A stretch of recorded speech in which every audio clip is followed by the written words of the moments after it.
do you say to those? I mean, the other question is China. It calls itself communist, and it's Marxism with the Chinese face. But is there a connection? Do you see a link as an anthropologist looking at it between the Marx and the Chinese state at the moment? Well,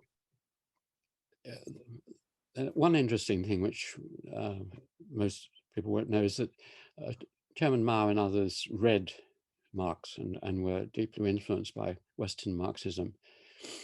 But quite early on, I think in the 50s, they totally broke with the Soviet Union. And they took the view of the critic you mentioned. They said Russians are not following Marx.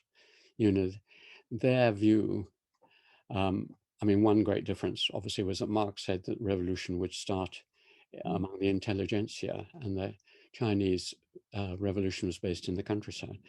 But they also said they're not true Marxists. They're not going far enough. They're already, and there are various ways in which Russian communism of the Soviet style is not the kind that is suitable for China. So Chinese communism had a Chinese strong flavor even under Mao. But under Deng Xiaoping and the reforms onwards, they've had this extraordinary, I mean, it's really difficult to know how it works. I mean, communism with Western characteristics, or the West with Chinese characteristics, or whatever you'd like to call it, as a mixture, is a real contradiction in terms, because as soon as you, Deng Xiaoping and started to privatize property, and then later they allowed in the stock market, and so much of Western capitalist technology came in and is there. And as we've discussed before, same with law, and to a certain extent with religion, that now there are more Christians in China than there are members of the Communist Party, and so on. So, and urbanism. I mean, a Martian looking at China now, and that would be the test, would say, this is not a communist society. No way. I mean, it doesn't have formal classes to the degree, perhaps, that England and America have, but it has vast wealth stratification, very, very wealthy people and some quite poor people. So it's got classes in all but name. Private property, of course, masses. I mean, there may be more communal property in China. It's more balanced, it's more socialist than state. Has it liquidated the state? Of course not. It's impressive, powerful state. And as I say, religion, yes, it's full of all sorts of religions.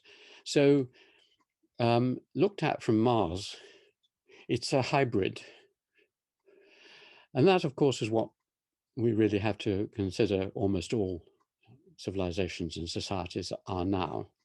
They're hybrids, they're mixed up with elements of the other. And the tricky business is knowing how far you can go in your hybridization before you lose the essence of what you really are. Because you can suddenly wake up, and I think that's what Xi